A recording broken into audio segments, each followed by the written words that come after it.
नमः शिवाभ्यां नवयौवनाभ्यां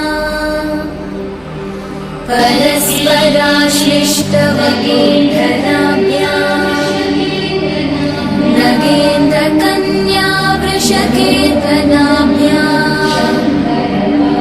नमो नमः शङ्कर पार्वतीभ्यां नमः शिवाभ्यां सरसोत्सवाभ्यां नमस्कृताभीष्टवरप्रदाभ्यां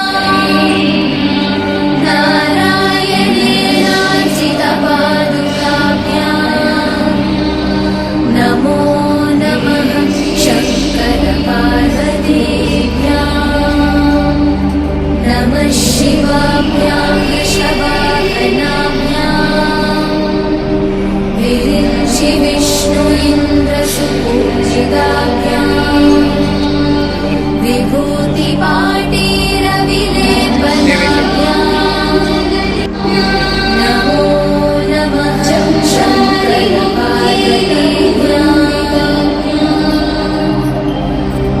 नमः शिवाभ्यां जगदीश्वराभ्यां जगत्पतिभ्यां जय विग्रहाभ्यां जम्भारिमुख्यैरभिवन्दिताभ्यां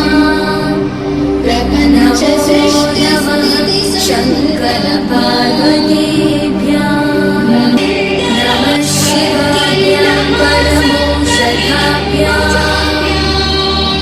पञ्चाशरी पञ्चरञ्जिताभ्यां प्रपञ्चसृष्टिस्थितिसंहृताभ्यां नमो नमः शङ्करपार्वतीभ्यां नमः शिवाभ्यां अतिसुन्दराभ्यां अत्यन्तमासक्तहिरम्बुजाभ्यां अशेषलोकैकहितङ्कराभ्यां नमो नमः शङ्करपार्वतीभ्यां नमः शिवाभ्यां कलिनाशनाभ्यां कङ्कालकल्याणवपुन्धराभ्यां कैलासशैलस्थितदेवताभ्यां नमो नमः शङ्करपार्वतीभ्यां नमः शिवाभ्याम् अशुभापहाभ्यां अशेषलोकैकविशेषिताभ्यां अकुण्ठिताभ्यां स्मृतिसंवृताभ्यां नमो नमः शङ्करपार्वतीभ्यां नमः शिवाभ्यां व्रतवाहनाभ्यां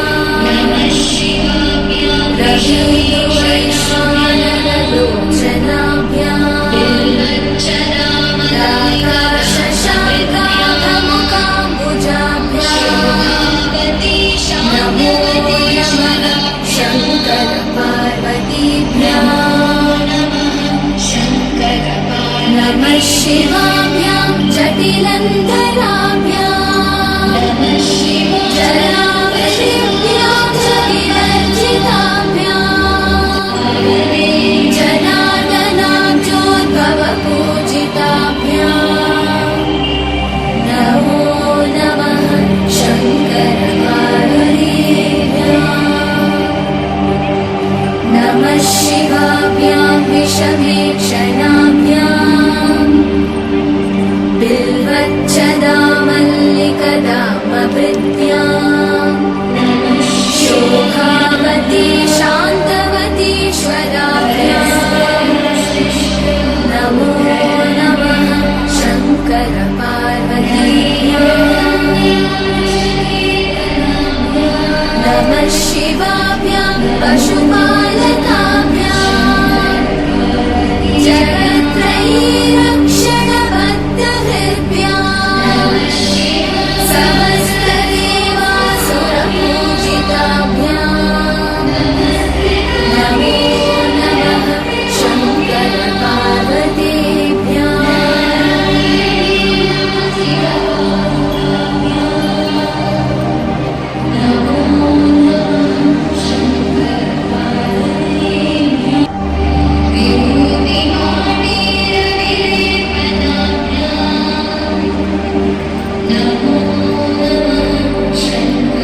नमो नमः शङ्कर पार्वतीभ्यां नमः शिवाभ्यां वृषभाहनाभ्यां विरिञ्चि विष्णु इन्द्रसुपूजिताभ्यां विभूतिपाणिरविलेपनाभ्यां नमो नमः शङ्कर पार्वतीभ्यां नमः शिवाभ्यां जगदीश्वराभ्यां जगत्पतिभ्यां जय विग्रहाभ्यां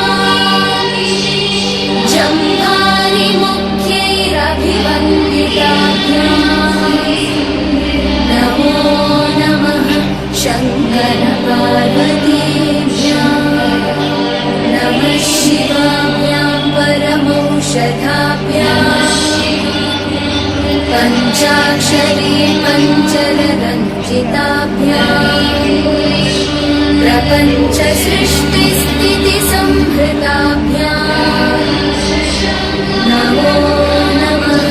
शङ्कर पार्वतीभ्यां नमः शिवाभ्याम् अतिसुन्दराभ्याम् अत्यन्तमासक्तहृदम्बुजाभ्याम् अशेषलोकैकनिकङ्कराभ्याम् नमो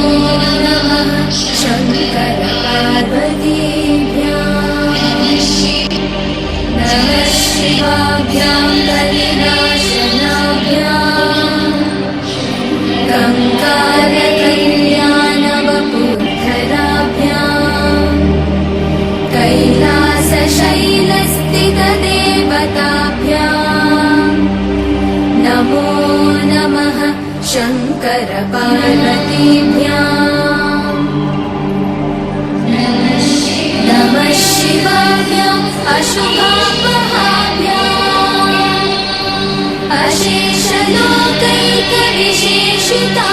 अशेषलोकैकविशेषिताभ्याम् अकुण्ठिताभ्यां स्मृतिसं